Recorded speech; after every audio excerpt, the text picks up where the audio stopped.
तारीफ वो जो दुश्मन करे। नई दिल्ली में पाकिस्तान, पाक फौज और फील्ड मार्शल सैयद आसिम मुनीर के हक में नारों की गूंज। मोदी की हरदरम हिंदुत्वा सरकार से बेजार। कॉकरोच जनता पार्टी के एहतजाज में शरीक तलबा भी पाकिस्तानी अस्करी क़यादत के गर्विदा निकले। नई दिल्ली में एहतजाज के दौरान पाकिस्तान और पाकिस्तानी अस्करी क़यादत से मुतालिक नारे लगाने वाले शहरी की वीडियो वायरल हो गई। भारतीय तलबा ने कहा है कि वो पाकिस्तानी अस्करी क़यादत के गर्विदा हैं। What a lovely victory! क्या शानदार जीत है दोस्तों! वाओ! भारत के प्रधानमंत्री निर्लज्ज, निकम्मे और निर्दयी प्रधानमंत्री नरेंद्र मोदी को घुटनों पर आना पड़ा। धर्मेंद्र प्रधान को मैं ये पूछ रहा हूं, आप एज जर्नलिस्ट है वहां, मैं क्यों जाऊं? देश के सेंटर में धरना हो रहा है, जर्नलिस्ट आपकी ड्यूटी नहीं है वहां जाना। मैं तो आपका फैन हो गया था 2011 में जब आप वहां से आंदोलन कवर करते थे। मैं तो फैन हो गया था आपका वहां से। आज जब वहां पे बच्चे प्रोटेस्ट कर रहे हैं, आप गए नहीं, आपको क्या पता वहां बच्चे हैं कि गुंडे? अरे आप इतने बड़े जर्नलिस्ट हैं सर, आपके लाखों करोड़ों लोग फैन हैं। एक बार इन जनजी की आवाज उठा लो, आप एक बार इस जनजी की आवाज उठा लो, आप सुपरस्टार बन जाओगे देश के सर। आप एक बार इन जनजी की आवाज उठा लो। रोज आपको देखते हैं, वो उम्मीद करते हैं अर्नब गोस्वामी जी आज हमारी आवाज उठाएंगे, अर्नब गोस्वामी जी आज हमारी आवाज उठाएंगे। लेकिन अर्नब गोस्वामी जी आके बंद करके बीजेपी का एजेंडा चलाते हैं सर। ये मेरी शिकायत है आपसे, बीइंग अ फैन, दिल से शिकायत कर रहा हूं। आप बच्चों की बात सुनिए सर, एक बार उन बच्चों की बात सुन लीजिए। वो 14-15 साल के बच्चे, वो बहुत दुखी हैं, वो कुछ नहीं मांग रहे। उनको आम आदमी पार्टी से कोई लेना देना नहीं है, उनको कांग्रेस से कोई लेना देना नहीं है। वो केवल इतना कह रहे हैं कि हमारे 20 साथियों ने आत्महत्या कर लिया। प्लीज जो रिस्पॉन्सिबल है उसका इस्तीफा। कि संघ ने कहा है धर्मेंद्र प्रधान किसी भी सूरत में इस्तीफा नहीं देंगे। वो सब के सब चुल्लू भर पानी में डूब पड़े। छात्रों की एकता के आगे, नौजवानों की एकता के आगे, बच्चों की एकता के आगे नरेंद्र मोदी को घुटनों पर आना पड़ा है। बच्चों ने नरेंद्र मोदी से नाक रगड़वा दी और छत मारकर धर्मेंद्र प्रधान का इस्तीफा झटक लिया। गए कि धर्मेंद्र प्रधान के इस्तीफे के बाद अब मोदी जी के इस्तीफे की मांग पूरे देश में उठने लगी है। कि पूरा मामला है क्या? 480 ऐसे हैंडल्स हैं जो कि ट्वीट कर रहे हैं लगातार, इंस्टाग्राम पे डाल रहे हैं, फेसबुक पे डाल रहे हैं, हर जगह जंतर मंतर में ऐसा हो गया, ये हो गया, पुलिस ने ये कर दिया और दिस एंड दैट, दुनिया भर की चीजें। अब ये पता लग रहा है कि all these are Pakistani based. ये 2025 2026 में क्रिएट करे गए थे और कई हैंडल इसमें एक्टिव थे ड्यूरिंग ऑपरेशन सिंदूर। ये नैरेटिव वॉर का एक हिस्सा थे पाकिस्तान के और अब पता लगा कि ये सब के सब घुसे जंतर मंतर में और वहां पे बॉर्डर पार से अराजकता फैलाने की इन लोगों ने। दोस्तों, जो काम देश का समूचा विपक्ष 12 वर्षों में नहीं कर पाया, वो काम जेनजी ने सिर्फ 35 दिन में कर दिया। 35 दिन में कर दिया। हमारे बच्चे अपना समय पढ़ाई में लगाएं, करियर बनाने पर फोकस करें। इसी बात पर विचार करते हुए मैंने अपना त्याग पत्र माननीय प्रधानमंत्री जी को भेज दिया है। अब जेनजी मतलब 14 साल के बच्चों से लेकर 28-29 साल के बच्चे, और इन बच्चों ने जिस तरह से मोदी को झकझोर दिया, और आप यूं कह सकते हैं कि पहली बार मोदी को, इस बादशाह को घुटने में लिया है। देश नहीं, दुनिया चकित रह गई है। क्या कहते थे? इस सरकार में इस्तीफे नहीं होते। हम कहना चाहते, झुकती है दुनिया, झुकाने वाला चाहिए।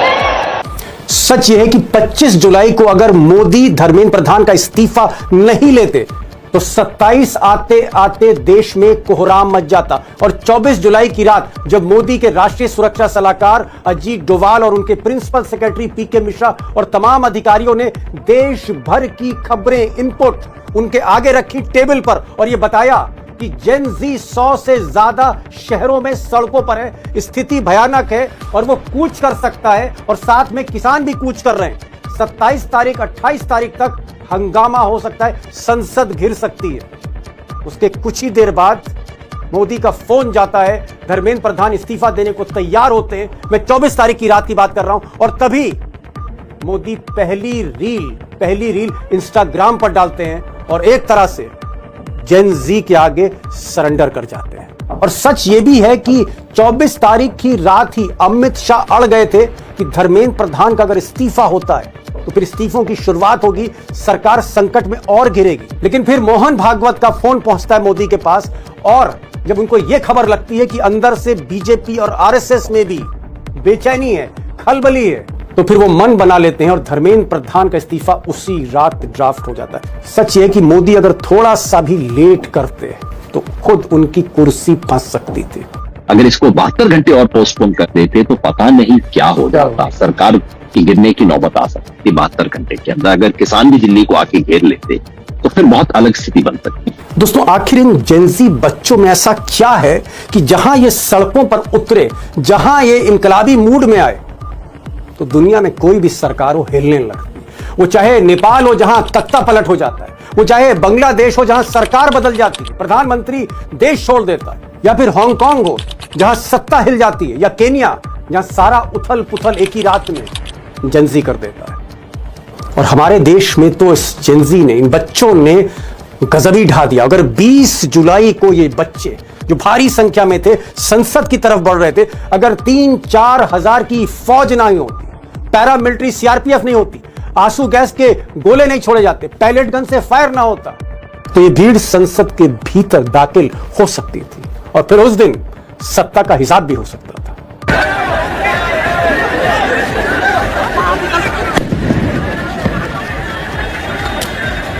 और दोस्तों, असली सवाल कि इस जेन जी में, इन बच्चों में ऐसी कौन सी खूबी है, क्या खासियत है कि जहां चाहते हैं वहां इनको राह मिल जाती है और जिसको चाहें अपने आगे झुका लेते हैं। प्रधान ने इस्तीफा दे दिया, लेकिन मेरा घर जाने का मन नहीं कर रहा। अब तो मोदी का भी चाहिए।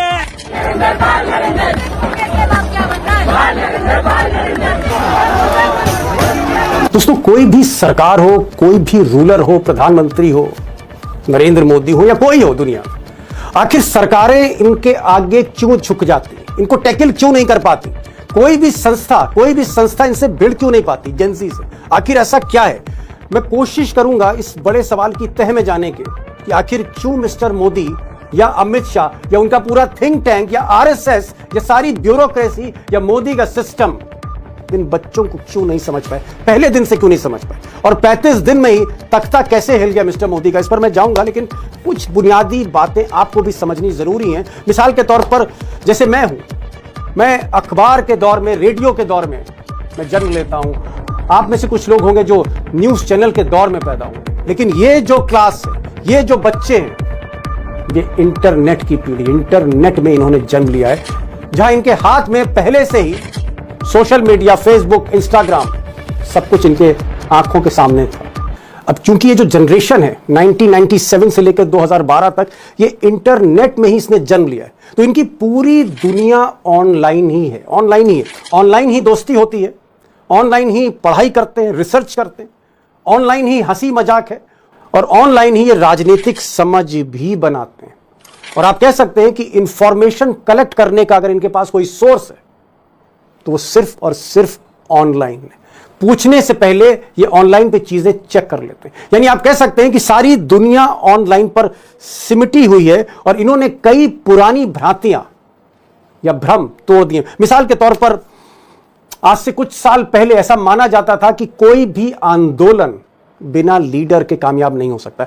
यानी एक लीडर चाहिए, एक काडर चाहिए, तभी आंदोलन आगे बढ़ सकता है। वो चाहे जयप्रकाश नारायण का आंदोलन हो या फिर वो हाल फिलहाल का देखें तो अन्ना आंदोलन हो, बिना लीडर के आंदोलन नहीं चल सकता।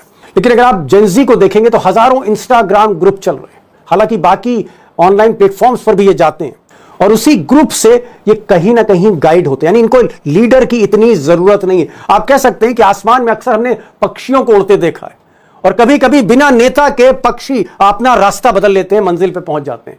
पक्षियों को लीडर की जैसे जरूरत नहीं होती, इनको भी कोई लीडर नहीं चाहिए, कोई फॉर्मल लीडर नहीं चाहिए।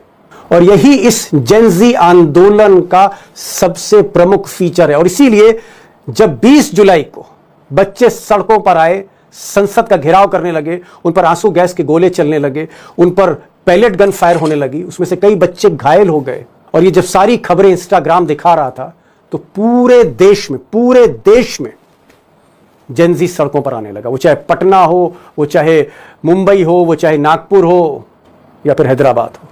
अब अगर आप कॉकरोच जनता पार्टी का जन्म देखेंगे होते हुए, तो ये भी बिल्कुल ऑनलाइन है, बिल्कुल इंटरनेट का जन्म है। दरअसल हुआ ये कि सुप्रीम कोर्ट के चीफ जस्टिस सूर्यकांत, जो सत्ता के बहुत करीब दिखते हैं, इन्होंने एक सुनवाई के दौरान एक टिप्पणी कर दी, एक रिमार्क कर दिया कि भाई ये जो बेरोजगार युवा हैं ये तो कॉकरोच है। और वहां से वो जो कॉकरोच शब्द था वो ऑनलाइन तमाम प्लेटफॉर्म्स पर ट्रेंड करने लगा, और ऐसा ट्रेंड किया कि बोस्टन में बैठे अभिजीत दीपके और उनके दोस्तों ने उस शब्द को जैसे पकड़ लिया, और फिर कुछ ही घंटों में मीम के सहारे, टूल्स के सहारे कॉकरोच जनता पार्टी बना दी, इंस्टाग्राम पे उसको एक पेज बना के डाल दिया, और फिर 4-5 दिन के अंदर लाख बच्चे उसको फॉलो करने लगे।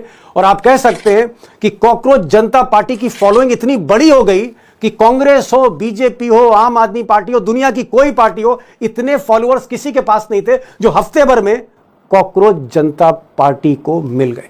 यह है इनकी इंटरनेट की ताकत, जो मैं आपको बताने की कोशिश कर रहा था। ये सीजेपी जो भी हुआ अपने आप हुआ. I don't know how it happened.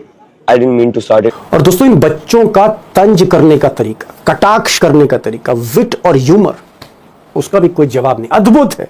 वो भी सब कुछ ऑनलाइन तैयार हो जाता है. मिसाल के तौर पर जब धर्मेंद्र प्रधान ने इस्तीफा दिया, इन बच्चों की जीत हो गई, तो पहला जो मैसेज गया जंतर मंतर से वो ये था, big thank you for chief justice of India.